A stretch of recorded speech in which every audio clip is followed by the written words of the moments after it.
ETV YouTube channels లో మీ వ్యాపార ప్రకటనల కోసం ఈ నంబర్కి కాల్ చేయండి.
మనం అనుకున్నట్టుగానే అన్ని ఫోటోలు వచ్చేసాయి.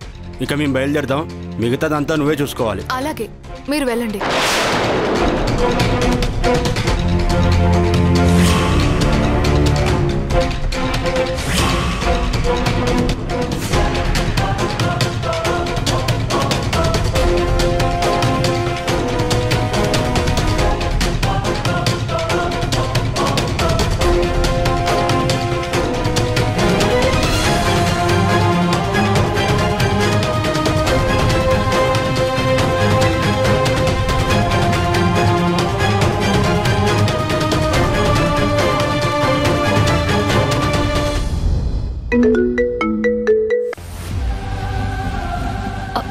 చెప్పు మేఘనా.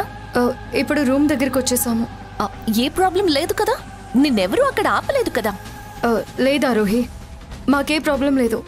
మేము సరాసరి రూమ్ దగ్గరికే వచ్చాము. మేము ఇప్పుడు రూమ్ దగ్గరే ఉన్నాము. ఓకే, ఇప్పుడు లైవ్ స్టార్ట్ అవుతుంది. నువ్వు మాత్రం కెమెరా ఆఫ్ చేయడానికి వీల్లేదు. ఎలా జరుగుతుందో అదంతా లైవ్ లో ఇప్పుడు వస్తుంది. ఓకేనా? Okay Aarohi. Okay, go ahead.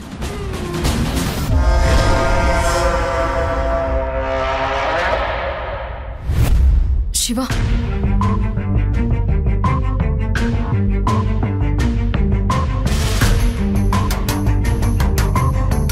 Ready. ఇక్కడ సభ్య సమాజం తలవంచుకునే రీతిలో కొన్ని అసాంఘిక చర్యలు జరుగుతున్నాయని మాకు పక్కా ఇన్ఫర్మేషన్ వచ్చింది. ఆ ఇన్ఫర్మేషన్ ప్రకారం మేము ఇక్కడికి స్టింగ్ ఆపరేషన్ చేయడానికి వచ్చాము.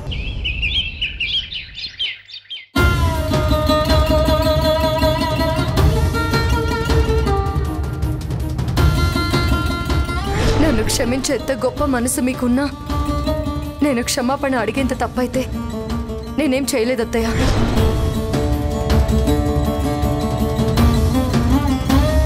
నందు వచ్చేంత వరకు నువ్వు ఎక్కడికి వెళ్ళడానికి వీల్లేదు. I'm sorry. నేను వస్తున్నానని ఆల్రెడీ ఆరోహికి చెప్పాను. ఇప్పుడు నేను రానని చెప్పలేను. నేను బయలుదేరుతున్నాను.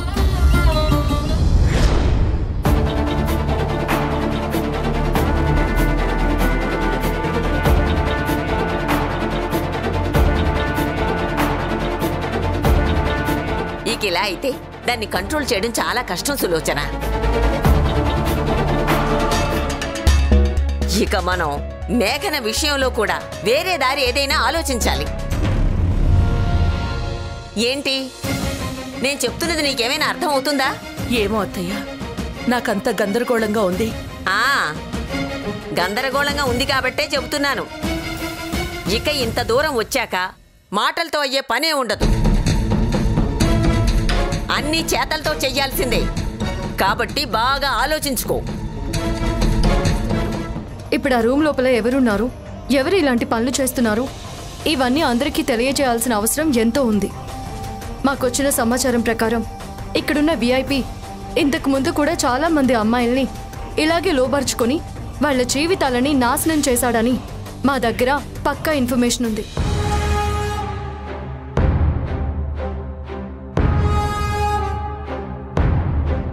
రే, ఇంట్లో ఎవరి గొడవల్లో వాళ్ళు ఉంటే ఇప్పుడు ఆ టీవీ ఎందుకురా? ఏ పని పాట లేదా? టీవీలో న్యూస్ చూద్దామని బామ్మ. ఇంట్లో ఉన్న న్యూసెన్స్లు చాలావేంటి? మళ్ళీ ఊళ్ళో ఉన్న న్యూస్లు కూడా చూడాలనా? నోరు మూసుకొని టీవీ కట్టే. అది కాదు బామ్మ, బాస్ ఒక స్టింగ్ ఆపరేషన్కి వెళ్ళాడు. ఇటు చూస్తే వదిన కూడా ఇంకో స్టింగ్ ఆపరేషన్కి వెళ్ళింది. వాళ్ళిద్దరు ఇప్పుడు ఏం సాధిస్తారనేది మనకి ఇప్పుడు టీవీలో చూపిస్తారు కదా. అరే, చెప్తుంటే నీకు అర్థం కాదా?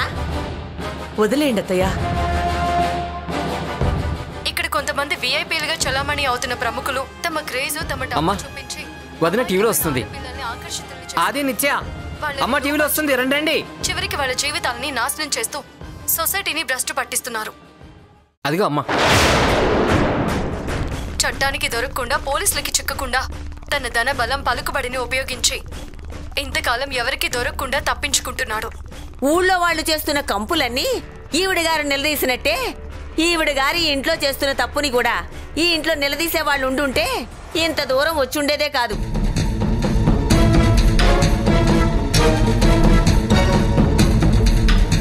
మహారాణి తగుదునమ్మా అంటూ భలే బయలుదేరింది. చూడండి, బాగా చూడండి.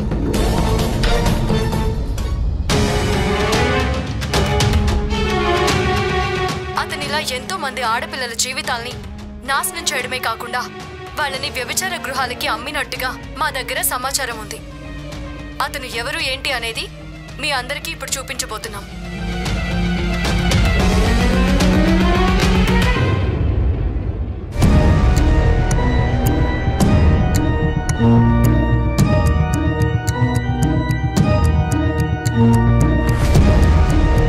ఏంటి మేడం, టెన్షన్గా ఉందా? అంతలా వాకింగ్ చేస్తున్నారు? నాకెందుకు టెన్షన్? టెన్షన్ పడాల్సింది మేఘన. తనకిప్పుడు అసలైన టెన్షన్ అంటే ఏంటో స్టార్ట్ అవుతుంది. చాలా ఉత్సాహంగా అన్ని పనులు మానేసి తనకున్న టెన్షన్స్ అన్ని పక్కన పడేసి స్టింగ్ ఆపరేషన్ చేసి ఓ తెగ పేరు తెచ్చేసుకుందామని పరిగెత్తుకుంటూ వెళ్ళింది. తనకి వచ్చేది పేరు కాదు, హార్ట్ అటాక్. ఇప్పుడు తలుపు తెరిచి లోపలికి వెళ్ళగానే మేఘనికి కళ్ళు తిరిగిపోయే రేంజ్లో నందు తనకి కనిపిస్తాడు. తనని చూడగానే అప్పుడు మేఘనికి టెన్షన్ మొదలవుతుంది. తెలియకుండా ఈ స్టింగ్ ఆపరేషన్ కి ఎందుకు వచ్చాన్రా భగవంతుడా అని ఏడుస్తుంది. కానీ అప్పటికే లైఫ్ స్టార్ట్ అయిపోతుంది. ఇప్పుడు లైఫ్ ని ఆపడం దాని వల్ల కాదు. ఏం చేయాలో అర్థం కాదు. తిక్కమొక్క పడిపోతుంది. ఇలాంటి సిచ్యువేషన్ కోసం దాదాపు సంవత్సరం నుండి వెయిట్ చేశాను బార్బీ. నా తండ్రి సూసైడ్ చేసుకున్నట్టే రేపు నందు కూడా సూసైడ్ చేసుకుంటాడు. అప్పుడు తెలుస్తుంది నేను చేసింది న్యాయమా అన్యాయమా అని.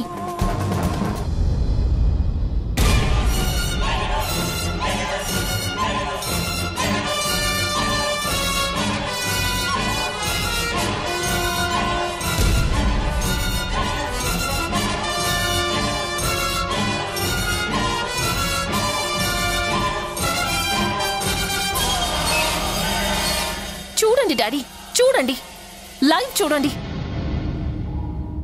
మరికొద్దిసేపట్లో మీ ప్రాణాలు తీసిన ఆ దుర్మార్గురాలు మేఘన ఎంత నరకం అనుభవిస్తుందో చూడండి నాన్న. ఆ రోజు మీరున్న పొజిషన్లో ఈ రోజు దాని మొగుడున్నాడు. కానీ లోపల అతనున్నాడన్న విషయం తనకి తెలీదు. చాలా ఉత్సాహంగా ఒక మనిషి పరువు తీయటానికి చాలా సంతోషంగా ముందుకు వెళ్తుంది. చూడండి, దాని ఉత్సాహం మరికొంచెం సేపట్లో నీరు కారిపోతుంది. ఈ స్టింగ్ ఆపరేషన్ ద్వారా రేపు 10 మంది ముందు చాలా గొప్ప వ్యక్తిగా ఒక స్టార్ రిపోర్టర్గా నిలబడదామనుకున్న తన ఆశలు అన్నీ నాశనమైపోతాయి. కట్టుకున్న భర్తని ఒక అన్యాయపు కేసులో ఇరికిచ్చి అతని జీవితాన్ని నాశనం చేసిన ఒక మహిళగా అందరి ముందు నిందలు పడటానికి రెడీ అవుతుంది. చూడండి డాడీ, చూడండి. ఏమైంది ఈవిడికి? కొంపతీసి పిచ్చిగాని పట్టిందా ఏంటి? ఫోటో ముందు ఫోన్ పెడితే ఆయనకెలా తెలుస్తుంది? ఏంటి బార్బీ, నాకు పిచ్చెక్కిందా ఏంటా అని ఆలోచిస్తున్నావా? అబ్బే అదేం లేదు మేడం. నాకు తెలుసు. ఫోటో ముందు ఫోన్ పెట్టి చూపిస్తున్నాను. దీనికి నిజంగానే పిచ్చెక్కిందేమోనని నువ్వు అనుకుంటున్నావు. మీ దృష్టిలో మా నాన్న చనిపోయారు, కానీ నా దృష్టిలో ఇదిగో ఈ ఫోటోలో నుంచి నన్ను చూస్తున్నారు. ఎప్పుడు ఆయన పగని నేను సాధిస్తానా అని చాలా ఆశగా చూస్తున్నారు. ఇది ఆయనకి ఖచ్చితంగా చూపించాలి. చూడండి నాన్న.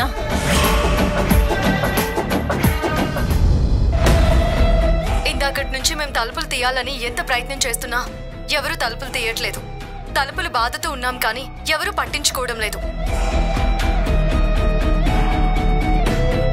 మాకు తెలిసి లోపల ఖచ్చితంగా ఆ వీవీఐపీ ఎవరో ఉన్నారు. అతను దొరికిపోయాను అని తెలిసిన తర్వాత బయటికి రావడానికి ముఖం చల్లగా లోపలే ఉండి తలుపులు వేసుకున్నాడు.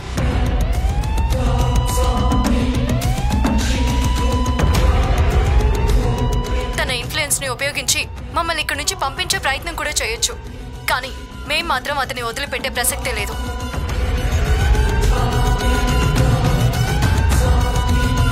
ఎట్టి పరిస్థితుల్లోనూ అతను ఎవరో ప్రపంచానికి తెలియజేస్తాము. మాకొచ్చిన ఇన్ఫర్మేషన్ ప్రకారం అయితే లోపల డ్రగ్స్ కూడా ఉన్నాయని మాకు తెలిసింది. అవన్నీ కూడా ఇప్పుడు అందరికీ తెలిసేలా చేస్తాము. హలో మిస్టర్, మీరు దొరికిపోయారు. తప్పించుకోవాలని చూడకండి.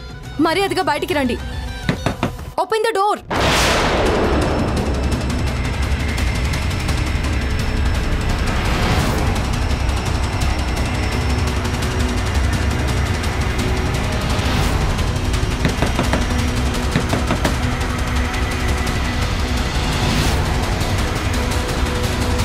మర్యాదగా బయటికి రండి. Open the door.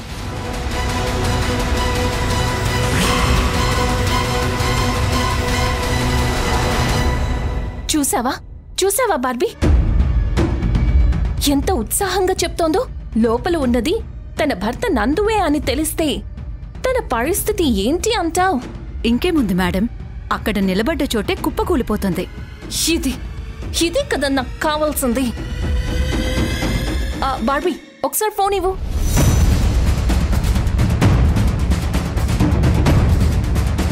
Hello ACP గారు, నేనండి ఆరోహిని మాట్లాడుతున్నాను.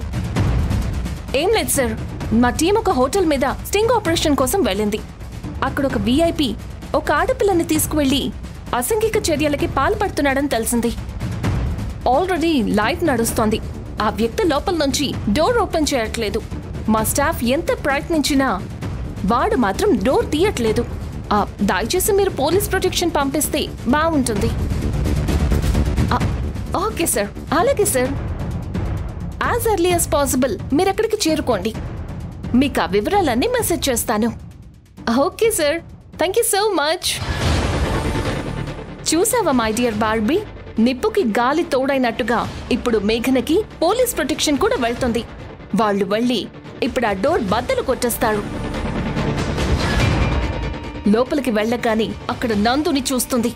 వెంటనే మేఘన గుడ్డెల్లో అగ్ని పర్వతం బద్దలైపోతుంది. మేడం, మిమ్మల్ని చూస్తే నాకు చాలా భయమేస్తుంది మేడం. భయమా? దేనికి? ఏం లేదు, రాను రాను మీరు మరీ శాడిస్ట్ లాగా బిహేవ్ చేస్తున్నారేమో అని చిన్న డౌట్ వస్తుంది మేడం. అంటే నా ఉద్దేశం అది కాదు మేడం. ఆల్రెడీ అతన్ని ఇరికించేశారు, మేఘనని కూడా అక్కడికి పంపించేశారు. అది సరిపోదా? ఇంకా పోలీసుల్ని కూడా పంపించి రెడ్ హ్యాండెడ్గా పట్టించాలా మేడం? ఇప్పటికే ఆల్రెడీ లైవ్లో చాలా మంది చూస్తూ ఉంటారు. వాళ్ళ పరువు పోతుంది మేడం.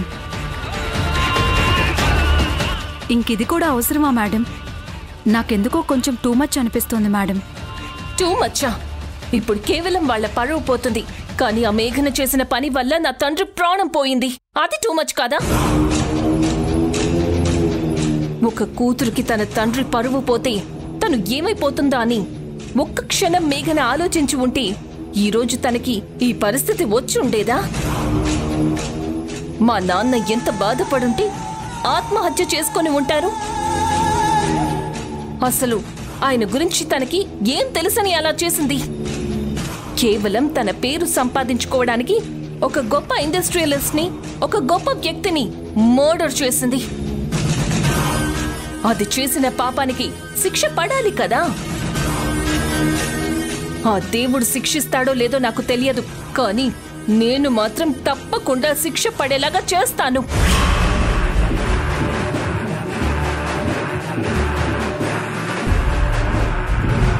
ఇప్పుడు వీళ్ళు ఎంతసేపు తలుపు కొట్టినా లోపల ఉన్న ఆ అమ్మాయి మాత్రం తలుపు తీయదు.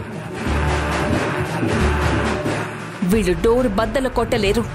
ఈ లోపల వాళ్ళు వేరే మనుషుల్ని పిలిచి వీళ్ళని బయటికి పంపించే ప్రయత్నం చేస్తారు. అది జరక్క ముందే పోలీసులు వెళ్తే వాళ్ళకి ప్రొటెక్షన్ గా ఉంటుంది. అట్ ద సేమ్ టైం మనం అనుకున్న ఆపరేషన్ సక్సెస్ అవుతుంది. కానీ మేడం, రేపు ఈ ఇన్సిడెంట్ తర్వాత మేఘన, నందు మిమ్మల్ని అడిగితే మీరేం సమాధానం చెప్తారు? దానికి ఏం చేయాలో నా దగ్గర ఆల్రెడీ ప్లాన్ ఉంది.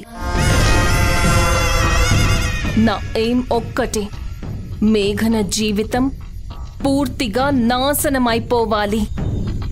మీరేం అనుకోనంటే ఒకటి చెప్పనా మేడం? ఏంటి బార్బీ?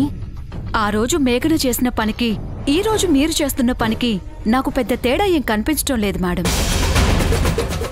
తనేమో పేరు కోసం చేసింది, మీరేమో పగ కొద్దీ చేస్తున్నారు. అలాగే మాట్లాడతావు బార్బీ. ఎందుకంటే చనిపోయింది మా డాడీ, మీ డాడీ కాదు కదా. ఆ నొప్పేంటో నీకు తగిలితే తెలిసి ఉండేది. అయినా నీకు జీతం ఇస్తున్నది నేను, ఆ మేఘన కాదు కదా. నువ్వు సపోర్ట్ చేయాల్సింది నాకు, మేఘనకి కాదు. అర్థమైందా? Yes madam. That's good. Already అక్కడికి పోలీసులు వెళ్లిపోయారు. మేఘన కళ్ల ముందే తలుపులు బద్దలు కొట్టి లోపలికి వెళ్తారు. అతన్ని బయటికి తీసుకురాగానే అసలు మ్యాజిక్ ఉంటుంది. వెంటనే మన టెక్నికల్ టీమ్ కి ఫోన్ చేసి ఈ లైవ్ ప్రోగ్రామ్ కి సరిపోయేటట్టుగా మంచి ఆర్ఆర్ సెలెక్ట్ చేసి అపియరెన్స్ హెవీగా ఉండేలా ఏర్పాటు చేయమని చెప్పు. అలాగే మేడం. ఎస్.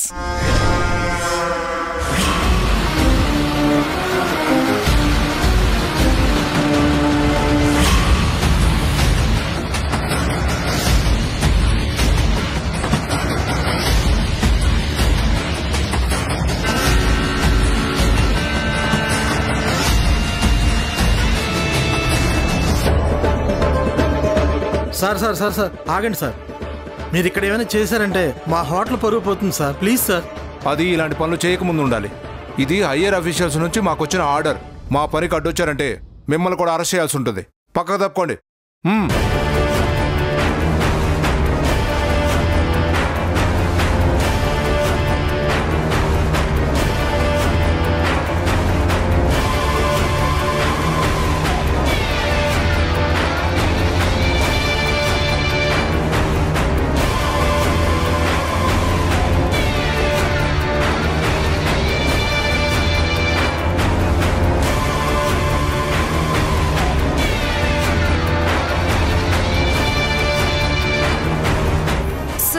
మేమెంత కొట్టినా కానీ తలుపులు తీయడం లేదు. Please help me. హలో, ఎవరున్నారు లోపల? మేము పోలీసులు వచ్చాం. మర్యాదగా తలుపులు తెరవండి, లేదంటే తలుపులు బద్దలు కట్టి లోపలికి రావాల్సి వస్తుంది. Open the door.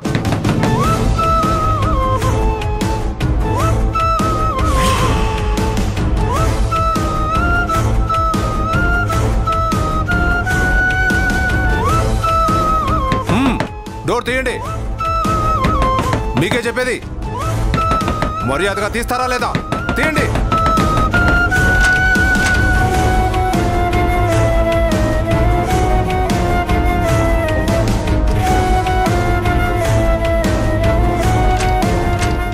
తీయండి.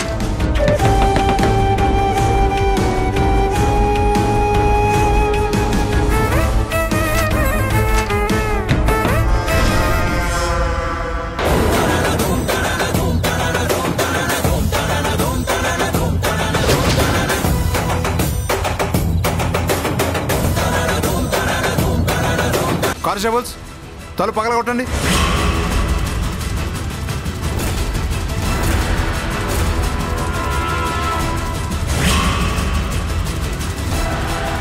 ఇక్కడ ఏం జరుగుతోంది? అసలు ఎవరు మీరు? ఇక్కడెందుకున్నారు? అది నన్ను ఒక అతను బుక్ చేసుకున్నాడండి.